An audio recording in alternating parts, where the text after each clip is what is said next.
As the eyes from the earth look to the heavens, it'll be breathtaking to see the sun covered in its totality, leaving us mere mortals in darkness for over 3 minutes.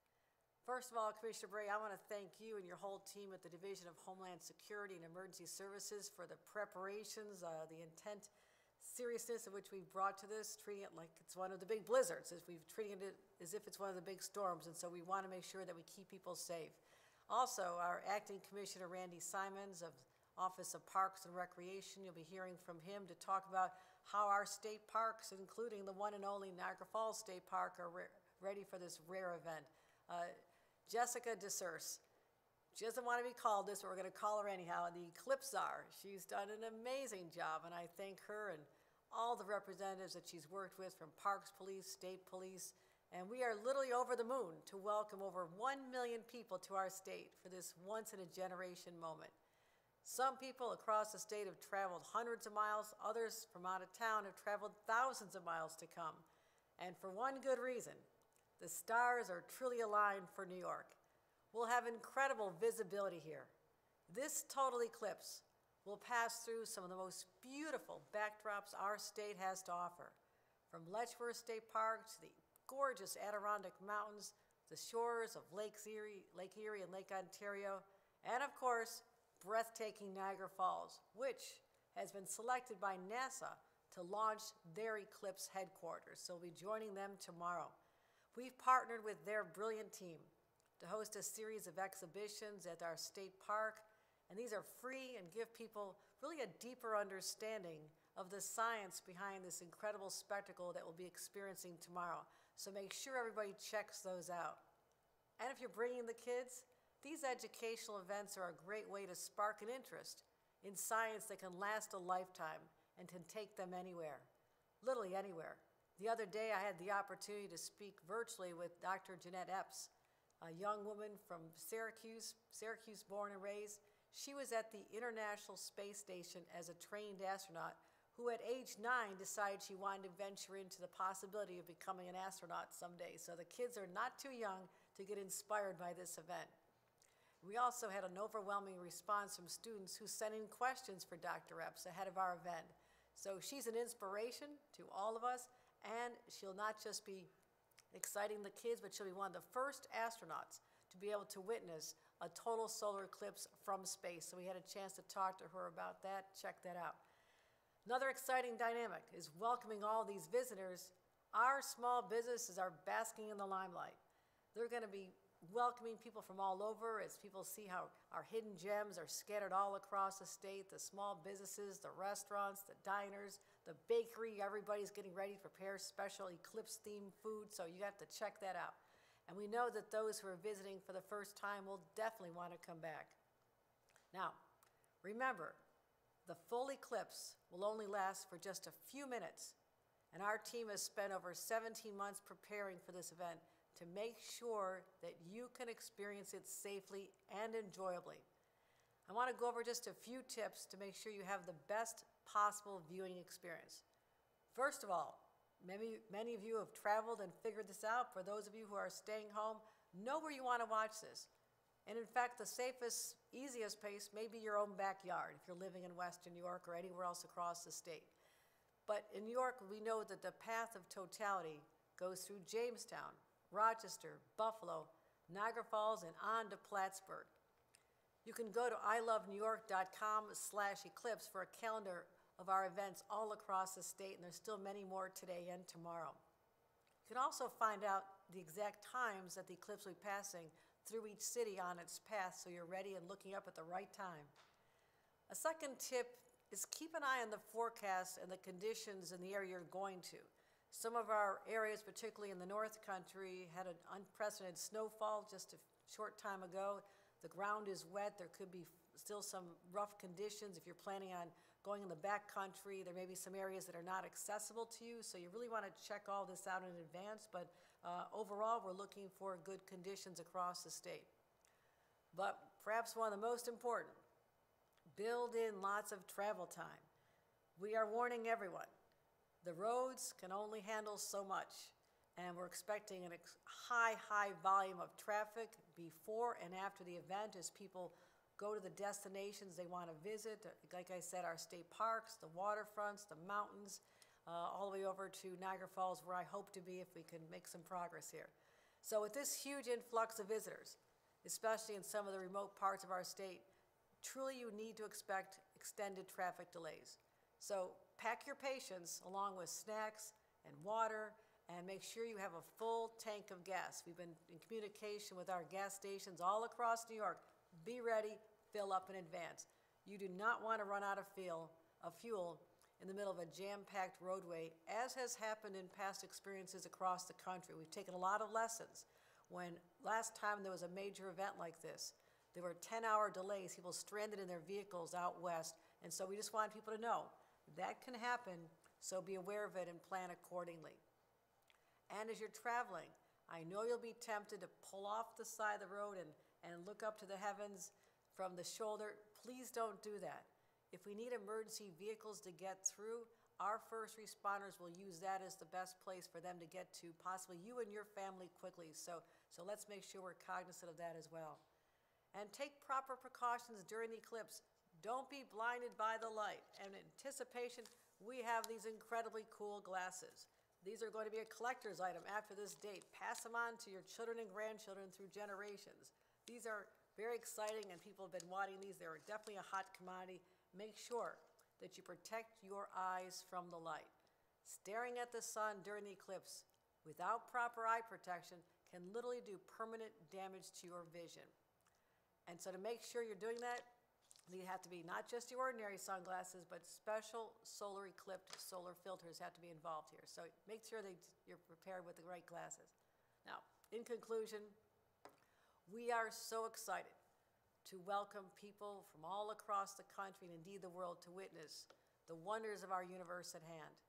Tomorrow will be a very special and unforgettable day for all of us. A once-in-a-century event. It'll be beautiful and profound. And for one brief moment, New Yorkers and our visitors, people all across this great country, will be bonded in a shared experience that we'll be telling our children and grandchildren about for the rest of their lives. So don't rush, take your time. Everybody's excited, so be courteous to each other, prioritize your safety and the safety of your family, and everyone have a spectacular time. Thank you very much, and let me turn it back to Commissioner Jackie Bray. Thank you, Governor. We appreciate that. And I also want to thank Justice Urs, who's right here, our eclipse czar, and I want to take a second to thank Jen Waka, who has been leading public safety planning for the eclipse as well.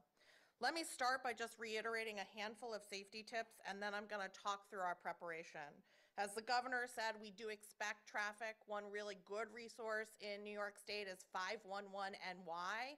There's an Apple and an Android app that you can download today that can help you have real-time information and also help you see alternative routes to places that are blocked.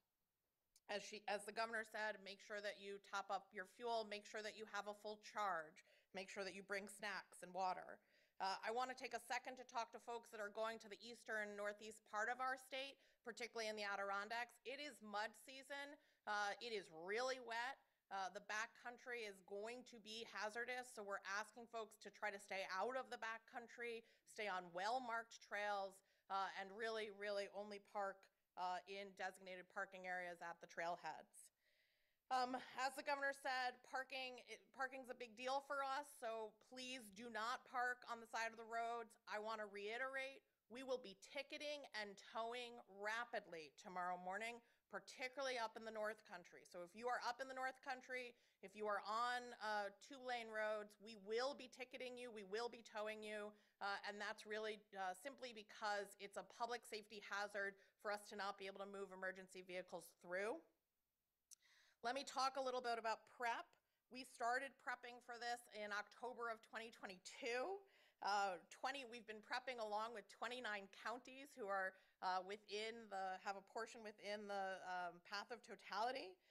We are organizing ourselves tomorrow. There'll be the State Operations Center in Albany is opening at 8 a.m.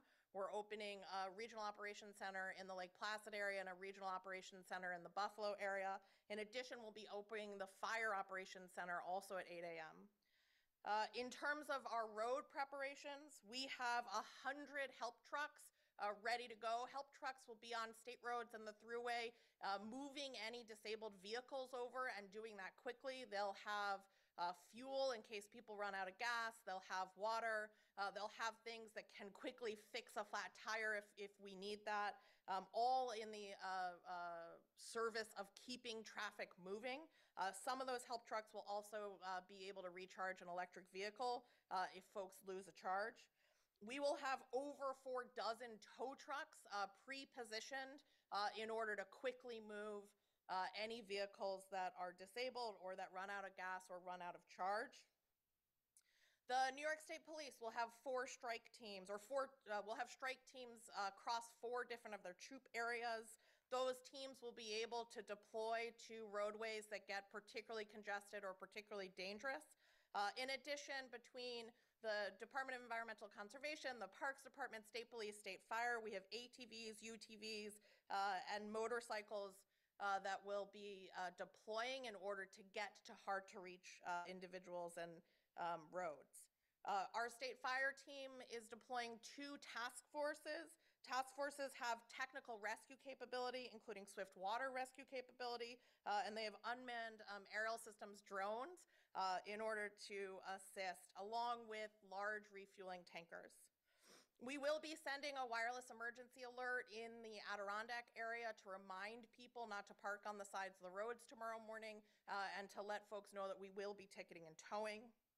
We have over 2 dozen boats that we're deploying between our Parks Department and our Division of Environmental Conservation in order to get ahead of any maritime issues. Those boats will be in Lake Erie, Lake Ontario, Seneca Lake, Oneida Lake, Cayuga Lake, Lake Champlain, the Old Forge area, the St. Lawrence River, the Fairhaven Beach State Park, Buffalo's Outer Harbor, and the Upper Niagara River.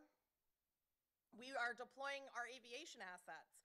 Those include both fixed wings and rotary aircraft for emergency response, along with over a dozen drones to give us real-time traffic information and real-time looks at roads that we don't have cameras on or access to.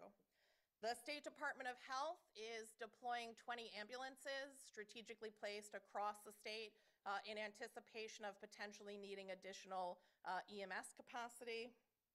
And last but not least, I just want to touch on the weather. It is going to be a dry day tomorrow in New York. The temperatures will be mild, so we'll have highs in the mid-60s, low in the mid-40s. We do anticipate some cloud cover out west, extending to the western edge of the Adirondacks. That seems to be getting more and more likely that there'll be additional cloud cover. We do expect very minimal cloud cover in the Plattsburgh area and the sort of northeast of our state. And with that, I'm going to introduce Randy Simons, our acting Parks Commissioner. Good afternoon.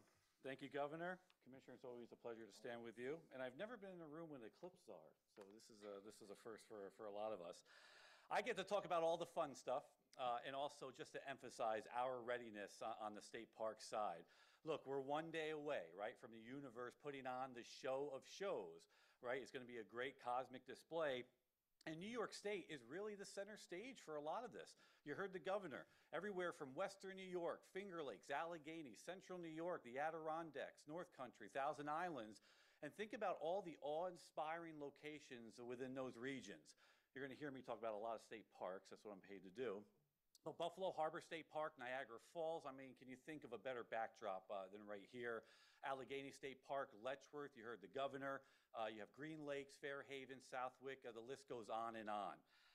So with all those, some of those awe-inspiring backdrops, millions are going to descend on New York, specifically in the path of totality, but really all across New York State, and I want to emphasize the readiness that we are here at State Parks.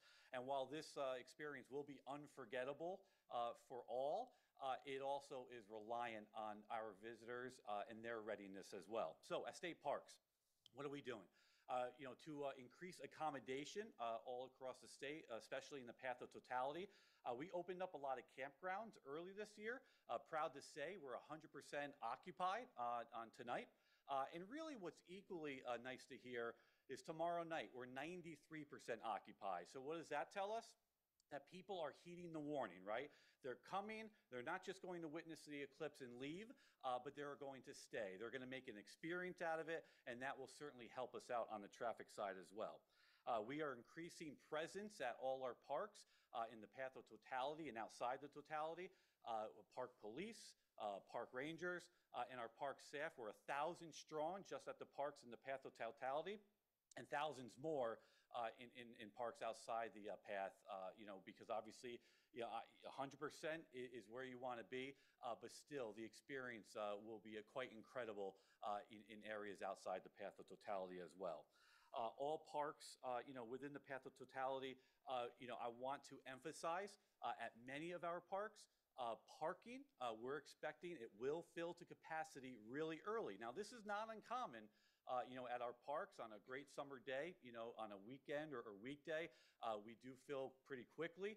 So some tips for you all, for our visitors, get here early, right? Stay late, you've heard that. But also just have an alternative plan, another location that you may want to experience the eclipse. And also GPS oftentimes will take you to one parking lot within a park, and just know, like at Niagara Falls, it takes you to the main parking area, but there are other parking lots within the park that you are going to. So really just be familiar with sort of the park footprint or the footprint of where you're visiting at any location.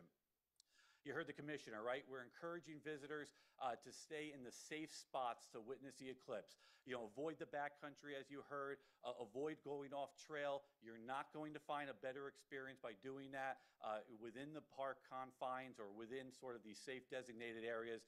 You'll get the full experience of the eclipse. In addition to 511, our state parks explore at. We're going to be doing push notifications all day long. You're going to get the latest on parking. You're going to get the latest on sort of park closures, if we do fill the capacity, and all the park information that you'll need to know. So that's the readiness, and now the fun part. I mean, we've packed in sort of, in addition to packing the patients, we've packed in plenty of fun over the next few days. And how about NASA, right? NASA being here at Niagara Falls. I want to also mention the Canadian Space Agency. They have multiple days of science, public education, and more. Downstairs, I went through the experience in about a half hour to an hour, and I'll tell you, it was incredible. You're going to have plenty of opportunities to meet and greet astronauts and space engineers. The Canadian Space Agency brought out a virtual reality experience. It's about an 8-minute experience, and it literally puts you on the International Space Station. You can appreciate obviously, what is out there with the infrastructure and the technology, and I learned about Artemis 2, right? This is set to go up in 2025 to circle the moon, which is ultimately will lead to Artemis 3 in 2028, which will put the first woman on the moon in history. So again, all of this that we're learning, this education, it's deepening and connecting our experience to what we'll see tomorrow, and pretty thrilled to have NASA and the Canadian Space Agency here. So with that special programming across our parks, both inside the path of totality and outside, and music, games, food, fun, festivals, and more. 84 million visitors visit our parks each year. We're expecting much more in the centennial year, and our teams, certainly stand at the ready. So if visitors come prepared as well tomorrow, they will have an unforgettable experience. So with that, with our centennial tagline, I'll leave you. We'll see you out there. Yay. Any questions? When you said 100% of the parks, did you mean like all the parks in New York or in the path of totality? What is that? What does that mean? So as far as security or readiness? 100% occupancy. Occupancy. So we open campgrounds. So typically campgrounds open up in May in the path of totality because of the sort of the onslaught of accommodations that they were seeking. We opened up dozens of campgrounds within the path of totality, Western New York, Finger Lakes, up through Central and the North Country, Thousand Islands. So those campgrounds are at 100%. So everything you've opened basically in the path of totality. On tonight they are 100%, and then 93, and then drops like 90%. So people are staying for a few days, even a week.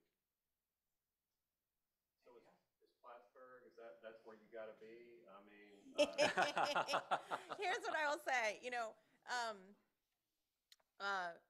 we do, Plattsburgh will have the least cloud cover. There's no sort of, question about that. We expect somewhere between 60 and 80% cloud cover out here. What we don't have, what we won't know is how high those clouds are. If the higher the clouds are, the better shot we all have at sort of all of the bells and whistles of an eclipse. But no matter what, this is going to be an experience. No matter what, it's going to get, it will be midnight dark, within minutes. No matter what, you'll see, the wildlife will go quiet, and it will be an experience regardless of where you are. But yeah, tomorrow Plattsburgh will have the least cloud cover. What, if anything, has been done as far as security concerns, especially at the Niagara Falls with the number of people and the potential for disruption to cell service? Yeah, absolutely. So let me just say that if there is disruption to cell service, 911 will continue to work.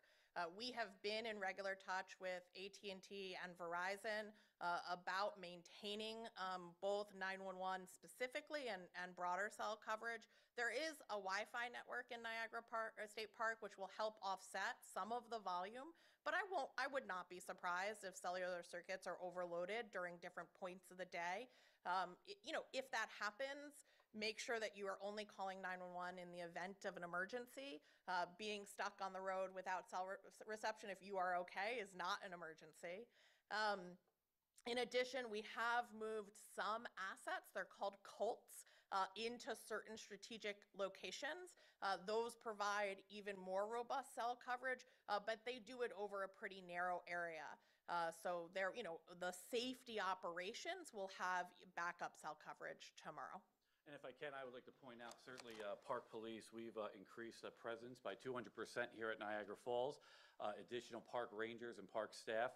And when we look at our partnerships with state police and local law enforcement, you'll be hard pressed to sort of, turn in a full 360, at least in Niagara Falls, and not to see, sort of some presence. And knowing that these individuals are also points of information as well. They can assist you with any needs or questions you have in the parks as well.